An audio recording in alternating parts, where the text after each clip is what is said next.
I am the Tofu Golem. Please enjoy the video.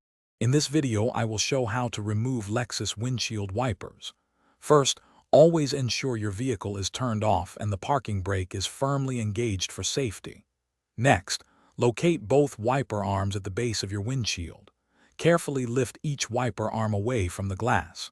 You'll feel it click into a locked, upright service position, which makes the next steps much easier. This initial step is crucial for safe and efficient removal. Now that the wiper arm is in the service position, let's focus on the connection. Look closely at where the wiper blade attaches to the arm. You'll typically find a small, often plastic, tab or button on the underside of the arm, near the pivot point.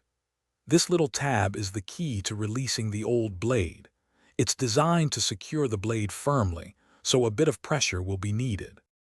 With the release tab located, press it down firmly using your thumb or finger. While maintaining pressure on the tab, gently slide the entire wiper blade assembly downwards, away from the arm. It should slide off the J-hook or pin connection point with relative ease. If it feels stuck, double-check that the tab is fully depressed. Repeat this process for the other wiper blade. To install your new wiper blade, simply reverse the removal process. Align the new blade's connector with the J-hook or pin on the wiper arm. Slide the new blade upwards until you hear and feel a distinct click, indicating it's securely locked. Once both new blades are attached, carefully lower each wiper arm back onto the windshield. Always ensure they rest flat against the glass before driving.